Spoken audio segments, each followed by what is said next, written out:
So let's talk about the how to set up the body shader using the texture that comes in with the asset. Because I only have like about 30 minutes for this lesson, so I will only cover the body shader, but it's the same workflow for the face, hair, and other props. So for the body shader, I will need a V-Ray blend material and a V-Ray standard material. So we just collect the, so we can just link the V-Ray basic material to the base layer of the blend material, and then we select everything except for the head and hair, and assign them with the blend material. And because we have a roughness map in this package, which cannot really be directly used in the V-Ray workflow, so in this case I use the roughness map as the mask to blend two different kind of materials.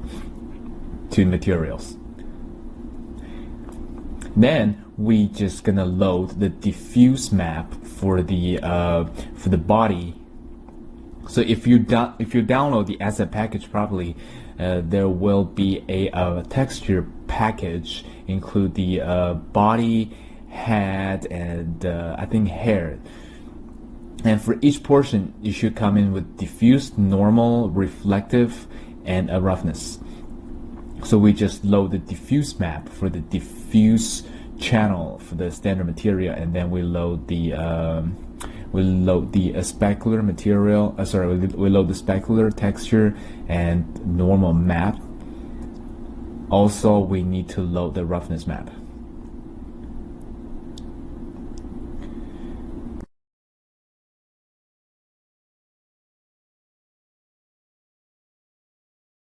Then we load the roughness map. Here we just pipe in the roughness map into the roughness piping the roughness map into the roughness channel. There's different ways to set it up. This shader I will talk about in the spaceship lesson. Here we just click the render to see what it looks like right off the bat. Now let's rotate the HDR image a little bit so we can see the reflection a little bit better.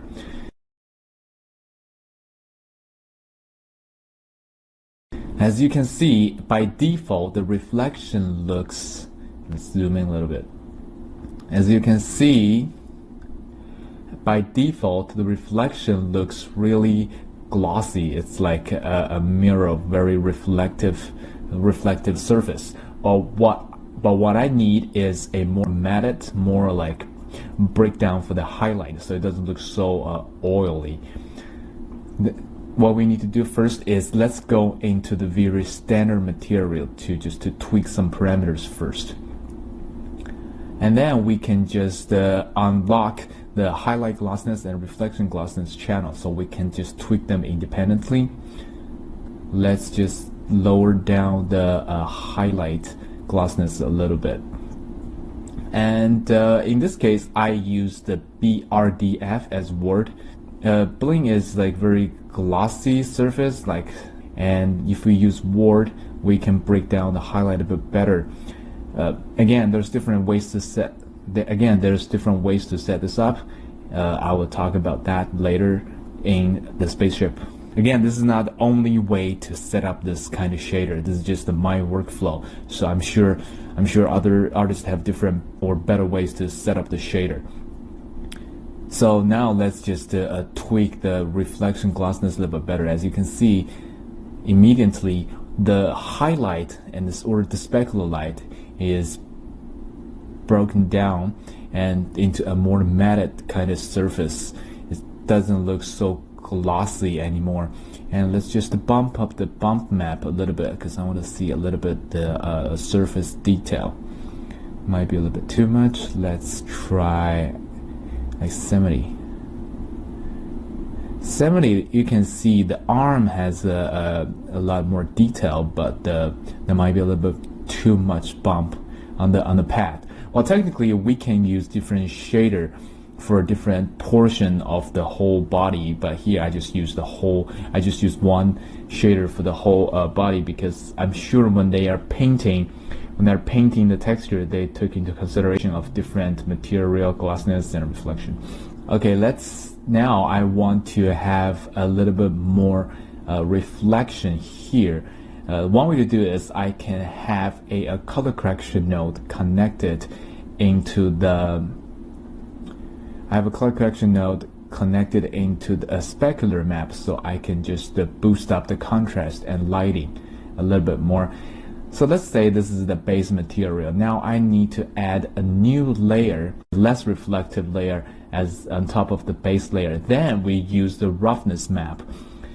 And then we use the roughness map just to sort of mask them. So where in the roughness map where it's black, we use the base material, which is more reflective, and where it's white, we use the less reflective. So we have more variations.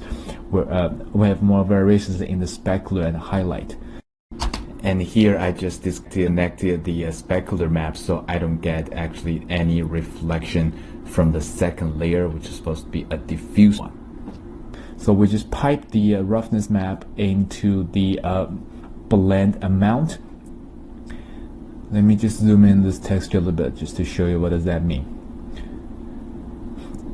So as you can see in this picture, if whatever is in white, we use the second layer, and whatever in black or gray, we use the base layer. This is this is my workflow to use the roughness map. Actually, you can just pipe directly the roughness map into the reflection glossiness, and just to keep the highlight glossiness, the reflection glossiness locked. This will give you the same result. But I use two different shaders, so I have more control over each layer in terms of how much the specular I want. Because roughness map is all about just breaking down the reflection just to make it more variation. So either you pipe into one shader and play with the IOR, or you just use it as a mask to blend to different material. I invert the roughness map. Now I can have more of the base layer shown and less of the top layer. Now it's just like a toggle between those two.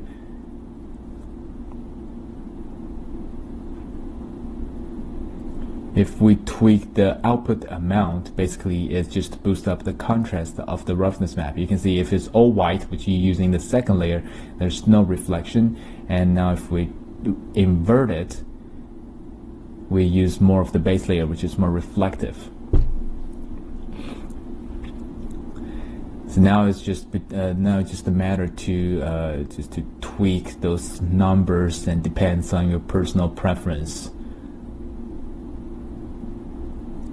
I can actually do a color correction node here as well, but it's the same thing using the output amount because we're dealing with only black and white. I would say this is more of like a subjective process of how much reflection you think there should be in this shader, and this is just a demonstration of using a blend material with the roughness map to blend two different shaders together. Now let's just turn the HDRI, let's turn the light a little bit just to see how the surface reacts to the light.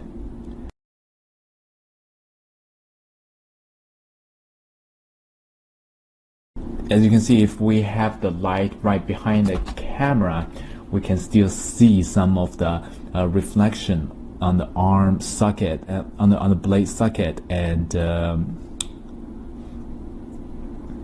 we have some nice highlights on those edge where the bump is happening.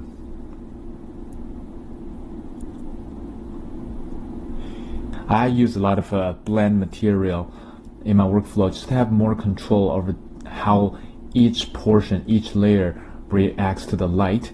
Because if we only use one map, let's say sometimes we use Substance Painter, we just export the metallic map, roughness map. We only have like one control, is the amount, right? But if we use different layers but use those map as a mask, we can tweak it more in different shaders. This will give you a not accurate but a better control over the overall how the shader performs.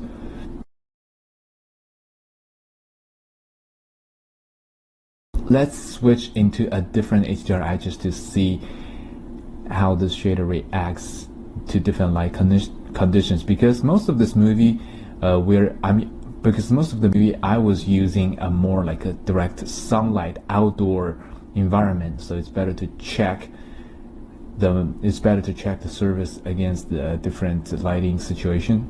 As you can see, now we get a more variation in the highlight. It's not just a flat specular highlight. We have a little breakdown. It's almost like a roughness, how a roughness will behave. Just to recap, because it's a PBR workflow texture, we have diffuse, specular, normal, and roughness. And in V-Ray, we can use those four to piping a shader to recreate the same result, but I want more control, so I used a blend material, blends different two layers of a texture. Blends two different layers of shader. The base layer is more reflective, the top layer is less reflective, and I use the roughness to use the roughness as a mixed amount just to blend those two layers together. And then because we use roughness as a mask, we can have different control over how much the mixed amount we want. So that's the basic workflow and shader setup of the blend multi-layer material.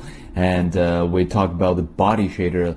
Let's go back to the actual looked up file that I use in this project, which I will link below in the project package as well. And now let's just take a look at how I set up the face, hair, and other part of the body. It's still, again, it's the same workflow and the same idea to set up the shader. Just I think for the face, I add another layer for the mouth and teeth.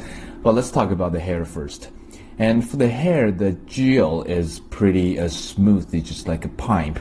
But the normal map gives a little bit extra texture, give it like a little like plastic and plastic pipe feeling. So for the hair, it's actually fairly simple. It's just to give it a little bit texture feeling. I boosted up the highlights and boosted up the normal a lot. I don't think I even did 2 layers for the hair.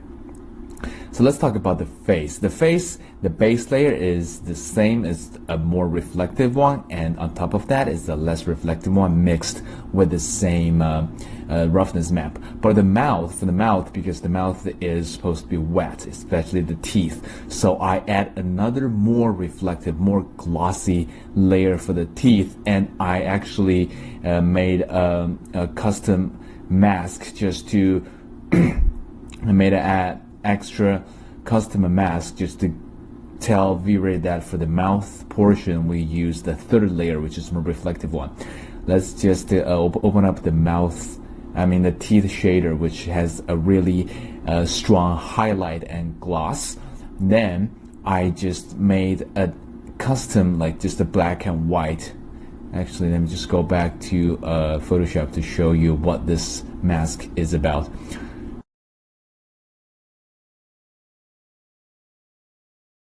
So if you open up the face texture, you can find where the teeth is. So basically, I just make everything black and made the area around the mouth white. So that's a mask can tell the V-Ray that when it gets to around this area, we use the third layer. Because V-Ray multi-layer and blend material, they work from the from the base to the top. So whenever, let's say the base layer is the base, and you just add on top of that, so which means the coat 9 will be on the top. And so you just especially when you're doing different layers, you just need to think about how you're gonna layer different material together. Let's just rotate a little bit more to see how the head and the face reacts to the light. And I think the last thing is for the eyes. The geo was supposed to be, normally when we do the eyes, we have 2 layers, we have 2 geos. One is for the outside and the other geo is for the iris, the inside. But this model, the eyes is not really I mean, it's really small, that hidden in the eye socket. So I didn't make a meal out of this eye shader. It's just like a glass ball shader. It's just like a glass ball shader. I didn't even bother to make this the wetness area. So just to boost up the IOR and boost up the highlight and make the highlight and reflective glossness extremely close to 1, so you can have this nice highlight in the eyes. So that's pretty much it for the face. And we talk about the body and use the same setup for the face and the hair. It's just the face has the extra mouth wet high reflection layer, and use the customized texture just to tell where the third layer is supposed to go. So after that, it is recommended just to do 360-degree rotation first for the light, and then we rotate the model just for you to check how the different shader reacts to the light in different angle. And then after that, normally I would also check how this whole shader setup work in different HDRI situation, because in the first studio lighting situation we have a strong key light. So in this scenario, the metal surface will look better, and so it's easier to see the reflection. But when it comes to a more like overcast, like more diffuse light situation, it's also a good idea to check how the surface reacts to those more diffuse light to see if you still can see those highlight or the reflective surface. So this is like more like a forest green tinted HDRI, just to see how the color is going to be affected by the HDRI. And this is also a very soft shadow HDRI. There's no clear direction of the sunlight. But so from in here you can see maybe I will need to boost up the reflection a little bit more, just so the material doesn't look so dull in this HDRI. We can tweak based on per shot. And here, this is the HDRI we looked before is the strong sunlight. You can see we have some nice reflection on the belt and the arms, and even for the legs, those black portions like supposed to be rubber, I think leather, we still have some really nice reflection. Just rotate it. If we rotate the key light to the back, and we can get nice rim reflection. The sunlight setup is pretty much what I use later on in the movie. So if it looks good under the sunlight, I wouldn't worry too much about it. Even if it looks dull under this like diffused light, because I can also boost up the overall reflection later on in the shot, just to make it look better per shot lighting setup. Let's take a look at the face. You can see there's some very subtle highlight on the edge of the horn where the bump is happening. I think the texture package for this model is 2K. Unless you don't get too close, the texture should hold pretty well. So this is pretty much the basic character shader setup. In the next chapter, we're gonna be talking about how I set up the shader for the spaceship.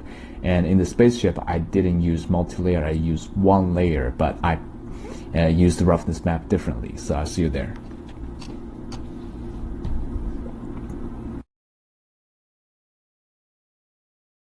学习过程中还有疑问，可以立即加入正版课程的学习交流群，讲师实时在线答疑，与精英学员互相学习。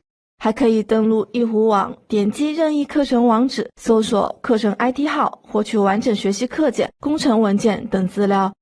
扫一扫，任何问题小美湖都能帮助你啦。